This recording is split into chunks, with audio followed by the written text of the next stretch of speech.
Isang mapagpalang araw po muli sa inyong lahat. Ako nga po uli, si Brother April, na muli nyo makakasama sa pag-aaral ng salita ng Diyos. And samahan niyo po uli ako sa pagbabasa ng salita ng Diyos mula sa 2 Timothy 4:2. Preach the word of God, be prepared, whether the time is favorable or not, patiently correct, rebuke, and encourage your people with good teaching. Tayo po muna yung manalangin. Panginoon, maraming salamat sa araw na to, sa pagkakataon na pinagkaloob niyo po uli na makapag-aral ng iyong salita. Gamitin mo lang po ko na maabot yung mga tao, na mapaalalahanan yung mga iba na nakakalimot, lalo na yung iba na maraming mga problema. Lord, wala po akong magagawa kung wala ka sa aming buhay. Patuloy kitang pinupuri, sinasamba, dinadakila. In Jesus' name, Amen. So, pinamagatan ko tong morning tilaok na our purpose. So, kung ating babasahin sa commentary, this verse is the final instruction of Apostle Paul to Timothy. And sabi dito na anuman yung mangyari, anuman kahinatnan or tumalikod man ng iba, i-refuse man nila yung salita ng Diyos, tayo bilang isang Kristiyano dapat hindi tayo magwe-waver at tuloy lang tayo sa paghahayag ng salita ng Diyos. And sa ating panahon, sa panahon natin ngayon, tayo na yung modern apostle ni Lord. Tayo na ang gagamitin upang maghayag ng salita ng Diyos. And kung ating nararamdaman sa ating paligid, 'di ba? Parang pasama na ng pasama yung kasalanan na parang normal na lang sa ibang tao na nakikita yung mga yung kumbaga, dahil nga iba inisip na modern na ngayon, inisip na parang normal na lang yung mga gantong, yung mga kasamaan or kasalanan. Maring sa atin dahil lagi tayong napapaalalahanan, lagi tayong nasasabihan ng ating mga leader, nating pastor, sa atin pwedeng ini-expect na natin na ganito yung mangyayari. Pero kung ating titingnan yung ating paligid, parang and si Lord, parang ginagamit niya na rin yung mga senaryo sa paligid upang tayo, may responsibilidad pa rin tayo na paalalahanan yung mga tao sa paligid natin na hindi pa nila talaga totally or nangangailangan ng salita ng Diyos. And ngayon, sa ating panahon ngayon, kung ating titingnan na ang pinaka-biggest enemy na kinakaharap natin ngayon, yung internet, social media, and online games. Grabe yung, kung titingnan natin, grabe yung epekto nito, especially sa mga kabataan na tipong kahit na hindi na lumabas ng bahay or kahit na hindi na makipag-usap sa ibang tao, basta hawak nila yung gadget nila is okay na sa kanila. Dito pa lang, kung ating minsan magche-check tayo, di ba? Parang pag magbabrowse pa lang tayo sa social media, kung minsan titingnan pa lang natin yung title pa lang, makukot na yung attention natin. And hindi natin minsan namamalay na nauubos na yung oras natin. What if naglalaro pa ng games or dagdag oras uli? And then, minsan pa, meron pa mga group chat na minsan hindi na nag-uusap sa personal, doon na lang. And unless kung pinag-uusapan is importante, pero minsan doon na rin nauubos yung oras. So, ang daming nadadaya sa mismong pagtingin pa lang, minsan talaga maubos na yung oras natin sa pag-check natin. Minsan, kahit minsan, hindi talaga maiwasan na makot yung attention natin. And what if, hindi lang yan ang isang umi-impluwensya, pati na rin yung lugar or baka yung kultura or yung kinalakihan lugar na minsan, baka ito na yung minsan pwede rin itong mag-cause para maka-impluwensya ng hindi maganda sa atin or pati na rin sa mga kabataan, lahat. Kaya ayun, dinako tayo ni Lord sa ating kinalalagyan ngayon para magdala ng salita ng Diyos. Hindi naman sa hindi naman lingid, 'di ba, sa kaalaman nating lahat na grabe yung lindol na sunod-sunod yung lindol na experience sa iba't ibang panig ng ating mundo, na hindi lang siya basta simpleng pagyanig lang, kundi talagang ang lalakas. And may nabasa pa akong post sa FB na meron pa isang BPO na kahit na lumilindol, talagang pinagtrabaho pa rin nila yung mga agent nila. And ayun nga ang ending, nireklamo nila ito. And kung ating iisipin, 'di ba, hindi lang sakuna, sakit, pati pagiging ganid ng mga tao, mawitness talaga natin na talaga minsan hindi na nila iniisip yung tao sa paligid nila, yung sarili na lang. And habang inaaral ko tong morning tilaok na to, may napanood akong video sa FB na possible na marami pang sumunod na lindol. And baka meron din pagsabog ng bulkan. And 'di ba, nakakatakot na baka hindi pa tayo ready sa ganong sitwasyon. And kung ready man, kahit na sabihin sa atin yung exact time or exact location ng sakuna, nakakatakot pa rin ma-experience yung ganong bagay or ganong senaryo.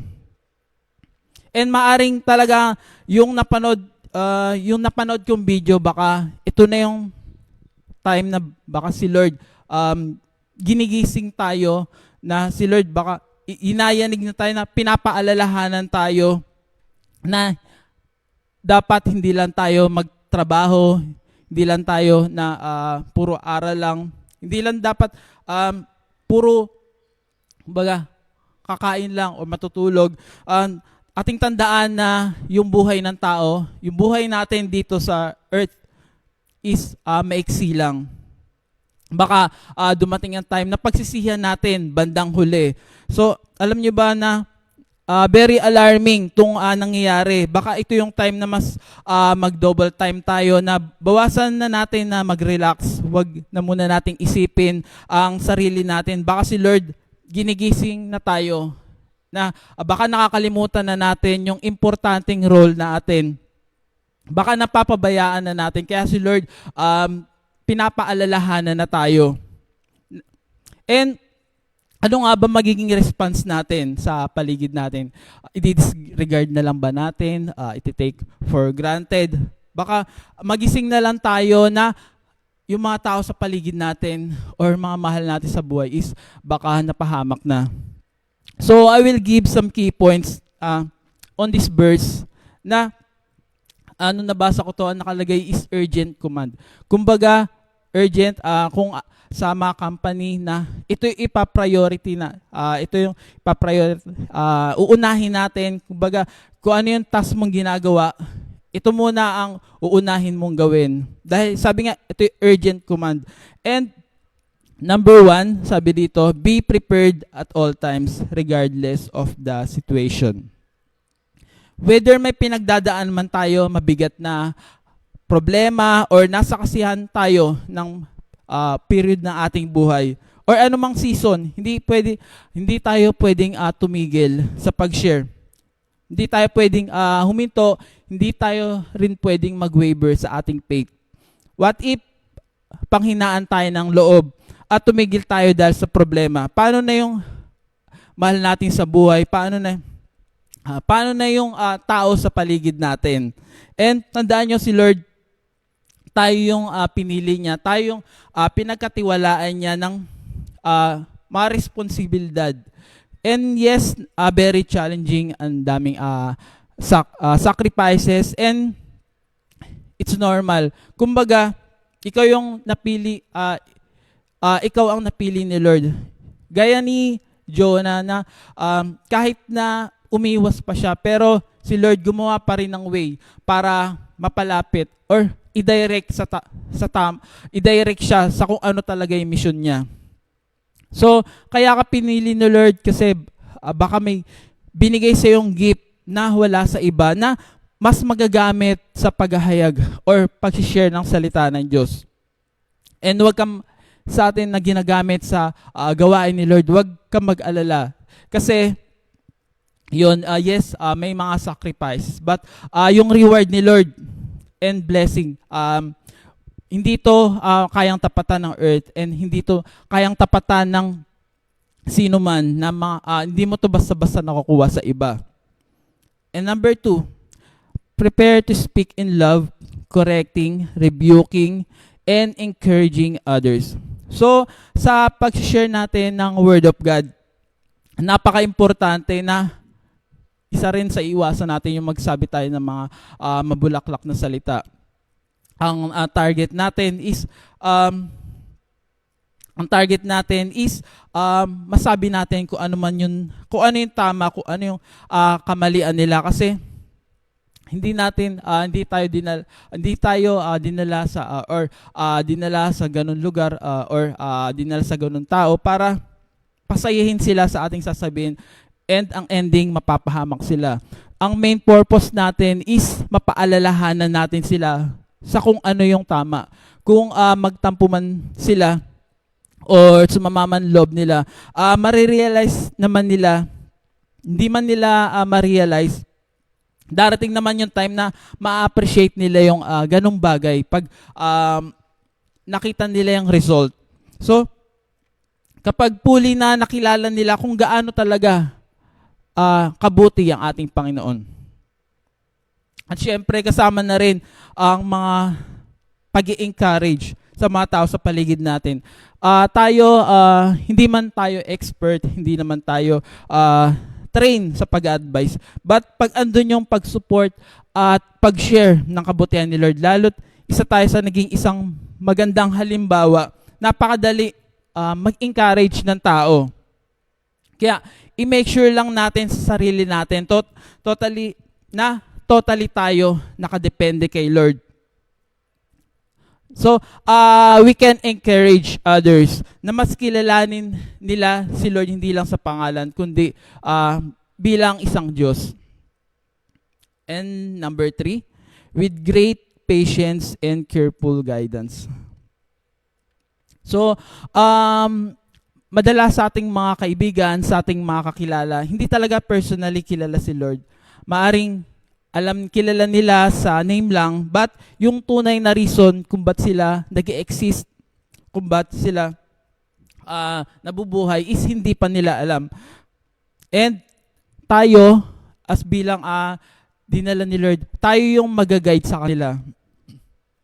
And bakit ba natin ito dapat gawin? Kasi nga yung love ni Lord is same sa love niya sa ibang tao. Yung worth, yung value natin is same lang rin sa mga tao na hindi pa nakakilala kay Lord. Kaya si Lord, lahat ng kanyang nilikha ay may rights na maligtas. Also, keep in mind na iba-iba yung growth ng mga tao. Meron mga tao na mabilis mag-grow, merong nag-explore pa, meron naman na kumbaga, marami pang tanong, and meron naman na gusto pang i-test talaga si Lord.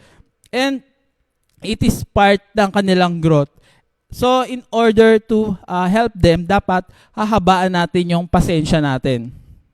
And lastly, we need to be cleared in our instruction na ituturo. Kasi nga baka maligaw pa rin sila. Ating tandaan na marami pa rin silang mga tanong. So, dapat ma-explain natin ng tama kung ano yung right and kung ano yung mga dapat nilang gawin.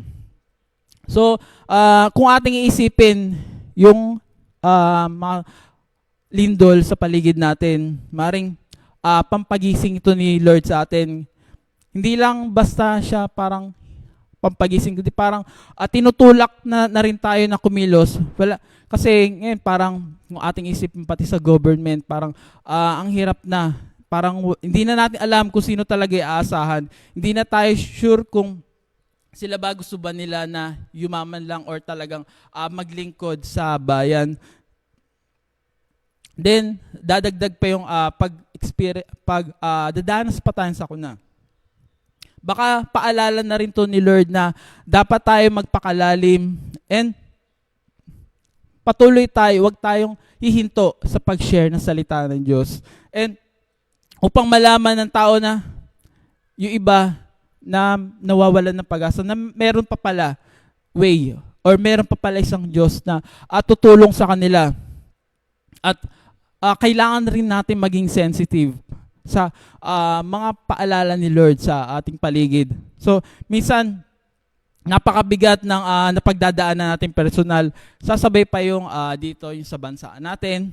Sasabay pa yung sakuna, corruption, na talagang sa atin minsan may inis tayo eh. But it's time for us to move forward and speak up boldly. So, in times like this, people need to know that God is the only one who can help them. So, tayo po ay manalangin.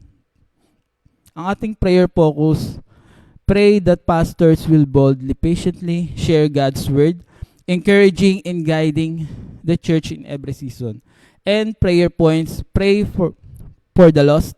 Pray that God's word will reach the lost boldly and clearly, and that we will share it with patience and love to guide them to Jesus. And kasama na rin sa ating prayer request sa mga affected ng earthquake sa Davao, sa Baguio, and La Union. And also pray that God will perform His will and purpose sa corruption sa government and private sectors, na kumbaga makialam na si Lord alang-alang sa kanyang name and sa mga anak niya. Tayo po muna yung manalangin. Panginoon, maraming salamat sa araw na to, sa pagkakataon na pinagkaloob mo. Lord, napakarami ng pinagdadaanan na aming bansa, napakaraming iba na dinaranas ng mga problema, and dadagdag pa tong mga sakuna na to. Lord Jesus, ikaw na po ang patuloy na mag-comfort sa iba na dumadaan sa mga matitinding pagsubok gaya ng sakuna na pwedeng yung iba it is their first time na maka-experience ng ganun kalakas na lindol. Ito yung unang time nila na baka yung iba may phobia pa. Lord, comfort them, Lord, na ma-realize nila kung gaano ka-importante ang may isang Diyos. And Lord, naway makilala nila and kilalanin ka nila hindi lang sa pangalan kundi bilang isang Diyos. And ganoon din sa iba pa ng mga nanghihina, mga nanglulumo. Ikaw na pong bahala sa kanila, na iparealize mo po sa kanila na Lord, na napakadami mong kabutihan, even though dumadaman sila sa mga pagsubok, mga problema, is